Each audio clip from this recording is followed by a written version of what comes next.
It's time once again for another episode of the Buckhead Business Show.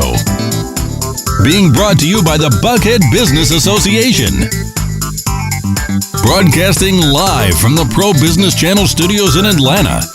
And now, here's your host for today's episode.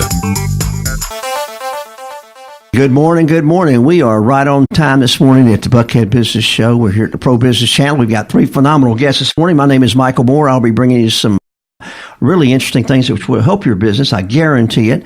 We've got our ace man, Rich Casanova, on the controls this morning, and we've got our Howard Stern refugee sneaking around, putting us up on the process. So we'll be all in good shape today. Can I say that already? Yeah, is that our shout out to our Stephen, our intern, or whatever? Yeah, I really appreciate that. Yeah. Thanks, Michael. Yeah. He's nationally known now and famous as a refugee from the Howard Stern show. I don't guess they do that anymore, do they? But anyway, we've got Bernadette Bose. We've got Steve Woodruff, who's going to give us some interesting things about your business. Bernadette's going to talk about transition from one place to another, and I think you're going to find them. Finally, we've got Rich Hart, who's got more initials after his name than two alphabets worth. So. And Rich has been with us before, so some of you are going to recognize that. But we're brought to you by the Buckhead Business Association, who is the business channel of Buckhead. They help you do the things and find out the information and figure out how to make a little money in our town. So let's start out with Bernadette. Bernadette, I know that you're also a refugee in a way. You've escaped from corporate America, and you've shedded something. I can't use those words on radio, but tell us about yourself and why you're doing what you do. And you also host your own radio show on Pod sometimes. I do. I have left corporate. I'm not sure. I guess I could say I'm a refugee. I normally look at it as I'm reformed. But I left in 2008, and I left under a guise of something that many professionals and executives do out there, and that is really not focus on their leadership style and how effective and productive they can be. And so I went on to write a book about it that turned into the radio show. And you are joking that I can't say that word on radio, right? Oh, no, you can, we'll put it in the show notes. Yeah. Show notes. It's one of those 5-letter words Talk about people pops up in conversation with, anyway. Talk about a cliffhanger, right? It rhymes with witch. And it's, so I wrote the book, Shedding the Corporate Witch, and which then turned into Shedding the Witch Radio and a number of other programs, because I have found that, unfortunately, people really don't focus on training and massaging and developing their mindset,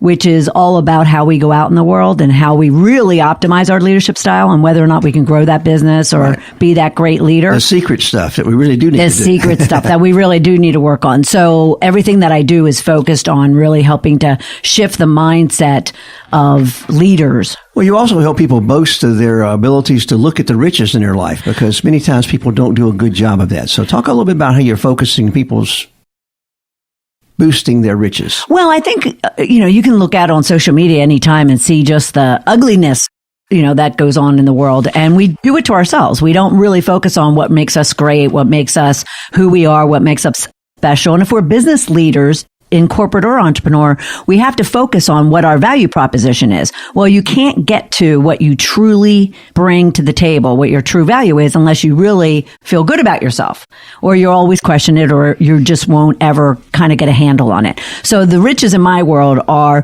those qualities, those traits, those values, even those experiences and expertise and joys that you've experienced in your life that really would get you to push through any adversity, any challenge, any junk, and really just continue working forward and propelling yourself toward whatever it is that you're pursuing in your life. Well, I know you've been working on it for a while, because you've even written screenplays, you've got involved with the entertainment industry, you've got involved with helping people focus on their speaking skills. I know you're a member of a pretty good organization here in town. What's it called again? National Speakers Association.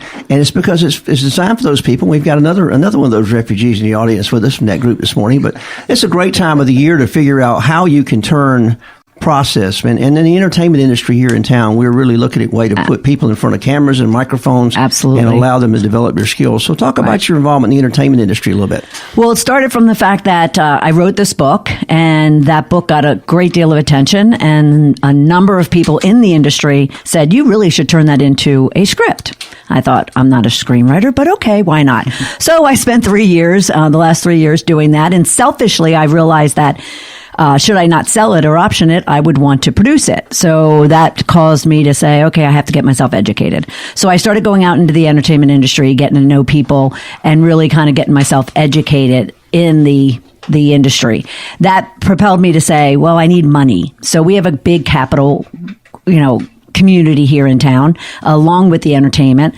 And I decided, along with the Ritz Group, which is one of those, Michael, you'd have a better explanation, but one of these angel investor community bring, entrepreneurs together with potential investors so they can finance their goals and their dreams. And I decided to do that for the entertainment industry, try to help people with projects find the monies or connections or networks in order for them to get their projects moving forward so we can build out the Atlanta entertainment industry. Now, so you do that once a year with the Ritz Group, and you help focus on the music industry, entertainment industry, and help them get in, as you say, get practiced. Right. Which is really what you do in the coaching life every day. Mm-hmm. You work with corporate clients. You work with executives that have maybe are refugees from corporate world. You work with new entrepreneurs that have not learned all the skill sets. I mean, aren't there 10 things you're supposed to be able to do as an entrepreneur? Yeah, 10. 10 on Monday. 10, well, that's, then you go times how many? Yeah, right. Because there are always things changing. So talk a little bit about your regular coaching world and what's going on. I know you're always preparing to deliver in the public arena, as you said on your radio show. But wow, you've got a lot of stuff on your list as a ball of fire, which is one of your trademarks. Is that It right? is. It is. Well, I definitely know the power of marketing and brand and social media and just kind of having content across the board. So I do work with corporate and entrepreneurial professionals at all levels, actually, and really help them get their head on straight and their business plans on straight in order for them to really achieve the business or personal goals that they have for themselves. And that I train on, I talk on, I coach on, and the goal is to leverage all those platforms, as they say, to really what I call ignite the ball of fire leader within all of us. Yeah, that's pretty cool. So you do a regular program. How long is your engagement with a regular client in the corporate world? When you design a program and give them that little number that they're going to love and think's a big number, how long does it take you to get from A to B with them? Well, I often will initiate on simply a 90-day program because I like them to get kind of comfortable with me with them. I'm very picky of who I work with. I don't work with just anybody. So in order for me to commit to 12 months, I want that starting point, and I want them to have that starting point. But typically, my average engagements thus far has been 3 years that I've been working with somebody. Well, I think if you select good clients, that's probably a good idea. So if people are going to select you, Bernadette, how do they find you again? Ball of Fire. They can find me at balloffireconsulting.com. They can find me at sheddingthewitch, change out the W.com as well. Yes. And of course, I'm just Google Bernadette Bose and you'll find me pretty much anywhere. You've got a good way to do that. So we're glad to have you with us. I know what the marketplace is looking for today. They're looking for one more good idea in branding. So we're going to move over and we're going to talk just a little bit about the Buckhead Business Association for a second, because we are here in Buckhead and we're at that $1 billion view out the window overlooking Lenox Mall. And we've got everybody back to the mall. The ice is melted, so that's a good thing. But the Buckhead Business Association meets every week, all the weeks of the year except for Thanksgiving. And occasionally we may move things around for Christmas. We have morning meetings, we have after-hours events, we have a Young Bucks organization, we have even a leadership institute, and we have annual lunches, signature lunches. But the main thing is you build relationships with people you want to do business with, just like Bernadette outlined. So. All right, next let's move over to Iron Isle, and let's move over to Steve Woodruff, who has got one of those, I liked it in his notes. He said, I could tell you the long answer to the story, but I can tell you the short answer to the story. I'm a process guy. So talk a little bit about how you got to be a process guy and what you do for companies, and let's just kind of walk through that together. Thanks, Michael. I appreciate you having me here today. I started my first business when I was about 10 years old. So I've been a serial that was entrepreneur. A paper route? No, it was a real business, I was selling candy bars to my friends in middle school, grade school. Would you do it right outside a dentist office? I bought them in the drugstore on the way to school, and I'd sell them at school. Actually, Mom caught wind of it, and I had to quit that because I was buying them in the pharmacy on her account. Well, talk about margins. Wow. 100% margin. It was pretty good. Cost control. Think of it that way. So fast To hear forward. how that conversation went, whatever. Yeah. Ruh-roh. It was pretty short. He said it wasn't a long-winded answer, I can guarantee you. So fast forward a little bit. After college, I moved down to Atlanta, started working in franchise management with a company that a lot of Atlanta natives will know, but people that are new to the city won't. Gorin's Homemade, which was a Atlanta staple for a long time, but no longer. Has moved on to other things. So worked with them for a couple of years as a district manager, managed a bunch of franchises, and then moved into restaurant consulting space and ultimately into IT and IT consulting. Well, one of the things you focused on in your comments earlier with us was the process. And the franchise industry certainly starting from zero, and of course you do have to get your job done quickly if you're working in the ice cream business. So I know that you picked up some process skills there. Exactly. And so, in working with them, it really got my head focused around how the way things are done and being consistent about the process things are done. And then in my IT business, working with those clients and in my consulting work after that, the one common thing that I've noticed is that the businesses that really thrive are the ones that have a consistent, repeatable way of doing whatever it is that they do. And they have that documented so that they can scale and grow it. The businesses that tend to struggle are the ones that where the business owners tend to keep all of that in their head. Not a good idea. Yeah, so we see a lot. Yeah, no. So we see a lot of businesses where, and this was really the light bulb moment for me in creating Iron Isle and the solutions that we offer. But the businesses, a lot of business owners, they're stuck. They feel stuck in their business. They get to that point of, well, I'm never going to retire because this place just can't run without me. And nobody else can do what I do. Sometimes these business owners don't want it to run without them because they want to look busy. Yeah. So talk a little bit about that process. Bernadette has the same challenge of getting people to work on their business rather than in their business. Exactly. From an IT perspective. So I've come up with a framework around 5 Ps. So we talk about policies, process, procedure, productivity, and profitability. So taking those 5 Ps in that order, the process, you think about a road trip. If you're taking a road trip, kind of the rules of the road is your policies, right? So you've got to stop at a red light and obey the speed limit. Need to. You should. Bad things happen if you don't. So those are your policies. And then process is going to be, you're going to get in the car, you're going to drive to your destination, you can get out of the park and get out of the car. That's kind of very high level, but then you've got to know how to get there, and that's the procedure. That's the step-by-step instructions of how to get from point A to point B. Well, Siri does a good job. Out of the driveway, turn left. Yep. We need that. Was there a Siri for business? Are you working on that as a new release? Well, so what we do with our clients is we take them, we sit down with them, and we go through all of the things that they do and map out their policies, their procedures, or their policies and their processes, and then lay in the procedures, the step-by-step instructions, so that they can then delegate, hand off those main things and take some of those hats off. As business owners, they tend to wear 20 different hats and run in their business, and you can't grow, you can't escape that way. So we help businesses really escape their business by taking off those hats that they really don't want to be wearing, those low value tasks that their time could be better spent. High return, low disruption, but move your life along a little bit. Exactly. So we work with a lot of different kinds of clients. Some of the, a couple of businesses I'm working with right now, just off the top of my head, I'm working with a company called Strategic Diversity Management Solutions. They basically help Fortune 500 companies work with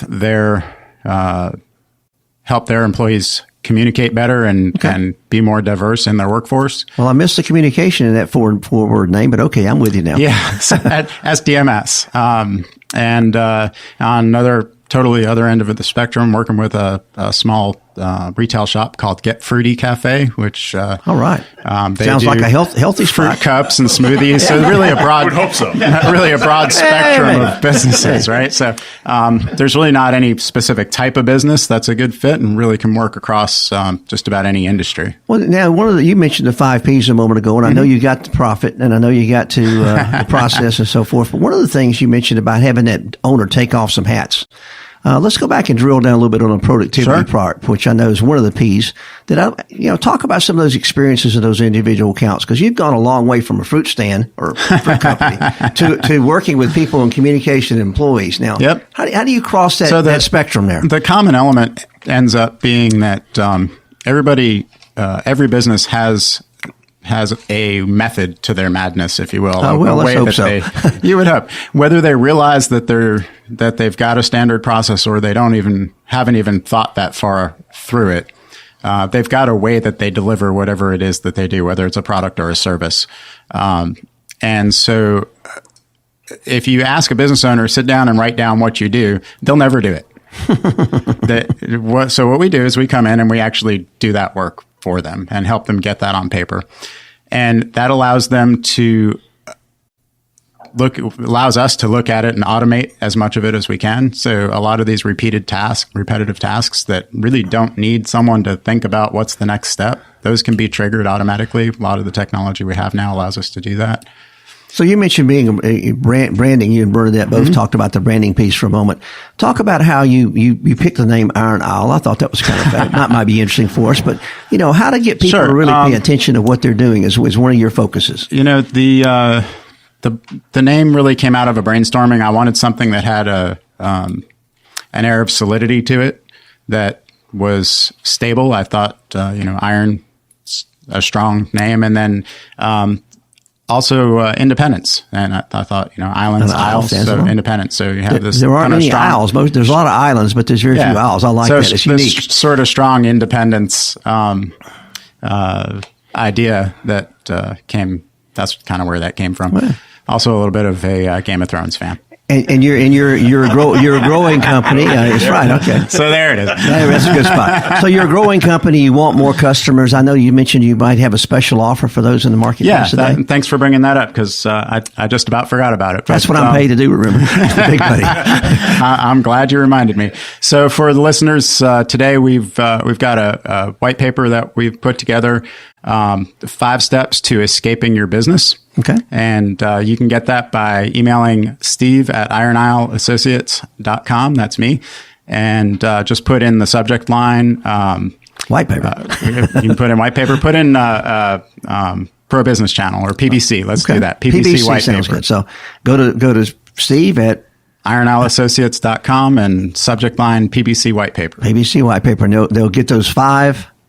Yep. Get a white paper with 5 steps to escaping your business. Very good. I'm looking forward to escaping some businesses. Could I get 2 copies of that, please? Yeah, absolutely. All right. Well, thank you, Steve, for being with us. And the Pro Business Channel returnee, I'm sure you're going to come back and give us some more history and some good success stories. Absolutely. I look forward to the opportunity. All right. Now moving on to the 2 whole alphabets full of guy. Rich Hart is for those of you in the radio world that can't see this, this guy's really 6'4", and he's really got broad shoulders. Pterodactyl wingspan. And he's actually done a lot of neat things in his life. I've known Rich off and on now for probably 15 or 20 years in Atlanta. Wow. But he has some very interesting stories, which I know he could share anytime, anywhere with anybody. But today I believe he's going to talk about some educational things for us. So, sure. Rich, I'm going to turn you loose for a moment. I'm going to give you the air. That's a good thing. I appreciate that. I don't know if that's dangerous or what. And for a radio guy, your face is good for it. It's funny. Education is probably one of the key cruxes of everything that I've done in my life. My background is business development. And when we talk about business development, we talk about the dynamics of when you're going through and starting to establish and develop a rapport for yourself, or the type of business you want to get yourself involved in. It's really a struggle for a lot of folks. My job itself, in the beginning of time, was to really take people out of the red and put them into the black. Put them onto the path that's going to give an opportunity to be somewhat successful, which led me into a lot of other areas such as real estate, which led me into a lot of other in wealth development, wealth finance, and actually looking at behavioral, cognitive of what the makeup of individuals are. So there are a lot of letters behind my name, without a doubt, but they all have a common goal, a common theme. You're a very educated man, but, focusing on the real estate industry, focusing on business acquisitions, focusing on improving people's process, right.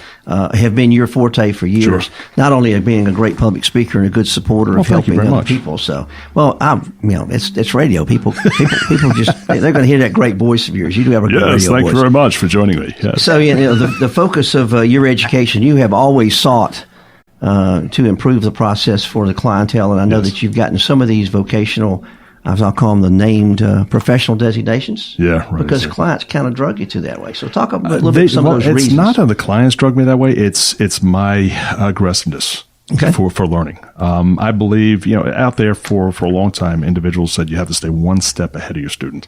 I believe in staying at least 5,000 leagues above the student, trying to attain and research as much as I possibly can to give me all the tools, skills, knowledge, and the resources, all right, to give them the leg up, which tied me into areas like predictive index, where we're utilizing a review tool to really associate or actually to assess individuals' behavior and cognitive abilities.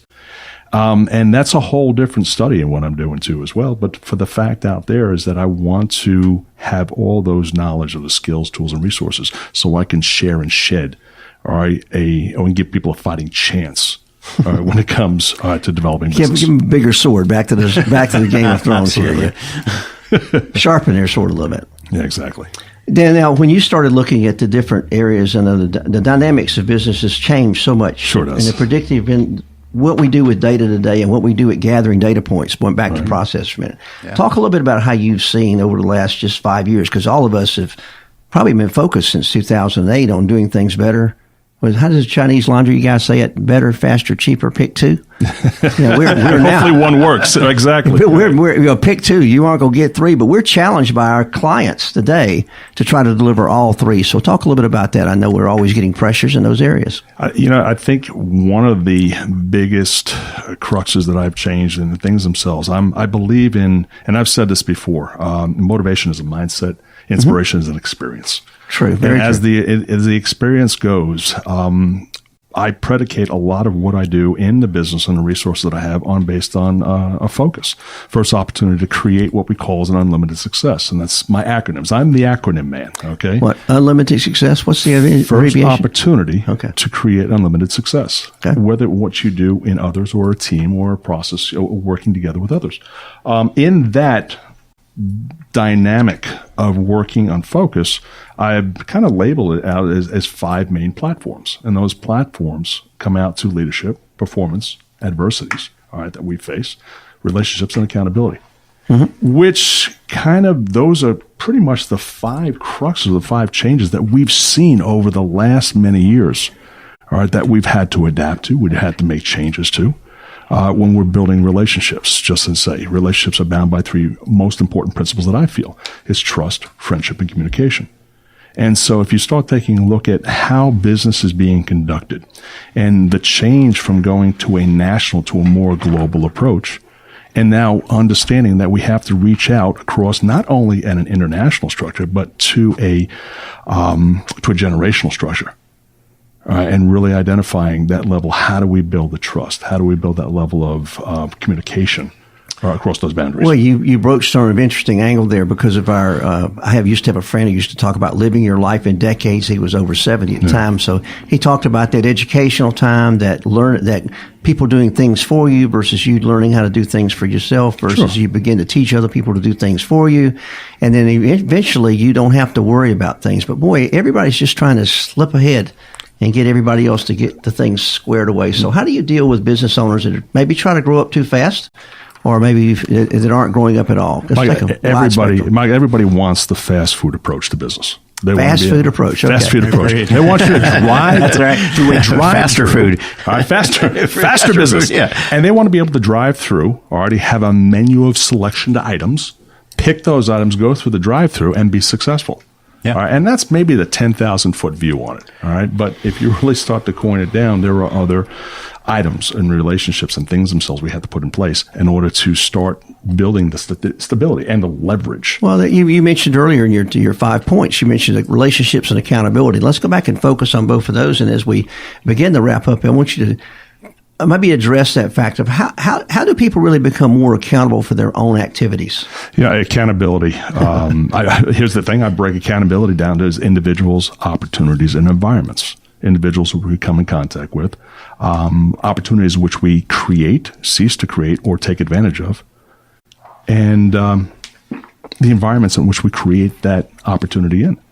And so accountability is not only to the point where it is something you really have to take ownership of, but it's actually others in your network to help you regain that level of accountability. Well, that goes back to relationships. You have to have the confidence to accept as well as encourage, as well as accept. I said it twice. Accepting is a big thing of this. Boy, I tell you what, that accountability, if you don't accept it, can you be accountable? But the process gets us there, so we'll roll back. Now, Rich, before we open this up for that thing on accountability, because I saw some flashing eyes on the other side of the room. Tell me, how do we get in touch with you again? Well, you can reach me at richhart.com, or you can reach at rich@richhart.com, and of course, out there's many different ways to reach me. I'm all over the networks, all over the webs, and all over the social sites. So just key in Rich, RICHHART, drop the E because there's way too much enthusiasm in my life. But it's reach me at any time, without a doubt. Well, in the process of what we've gone through, we've got 3 very qualified, process-oriented people here today who actually work with those business owners, which are looking for the top 5 or 10 or 15 or 55 ways to build their business and get to the top of the pile. So let's open it back up just a moment for about the accountability process. Bernadette, how do you teach entrepreneurs to be more accountable in your practice? I whip him over the head. No, I'm kidding. That usually bigger sticks have better results. Individuals, opportunities, environments, and a big stick. That's what it is. Well, I part of the planning, which a number of people have talked about, part of the planning is kind of for them establishing why are they going to be working so hard to do whatever it is that they're trying to do, and to hang on that why, to really get it grounded, because many of us do it loosey-goosey, but to really find what that truth thing is that's going to keep them motivated to be moving forward and achieving that goal and being accountable and being okay with being accountable. Well, it actually is I'm going to go to Steve next, because the profitability of being more accountable is measurable. Critical. It's the things that most people can see. I mean, your banker can see it. Yep. Your spouse can see it. Yep. Your employees can see it when it's time to pay them, because if you're not profitable, it doesn't work. So talk a little bit about accountability and profitability there, and Steve. That's really where we come up with that framework with the 5 Ps. Because you go through, policy, procedure, policy, process, procedure, and you get into productivity, and your profitability is really going to come out of being more productive, which is going to be driven by those first 3. So as you can put process in place, you can become more accountable because you got something to measure against. Mm-hmm. If you don't have a standard process, a standard procedure in place, you got nothing to measure against. You got nothing to be accountable to. Well, you've got to gather the data to be able to evaluate. Absolutely. And we're blessed in a time of what they call it, the data analytics syndrome. Yes. That everybody wants to analyze their data, but they got to remember they had to start a few years ago, or maybe even 6 months ago, or even just 30 days ago collecting it. Yeah, you have to collect data. It doesn't matter when you start. If you identify the right productivity factors in your business, then you can identify the right profitability factors and you can begin to measure those. They may be related to people, process, education, whatever that might be. Mm-hmm. So, Rich, swinging around, and you had the very process of accountability. So now I'll give you one more chance to talk about how important it really is to be accountable. That accountability is you got to be able to take that ownership, that first step of ownership, and really understand that this is what you truly want to do. There are a ton of individuals that are getting involved in areas of business that, first, they don't have any business of getting involved in the first place.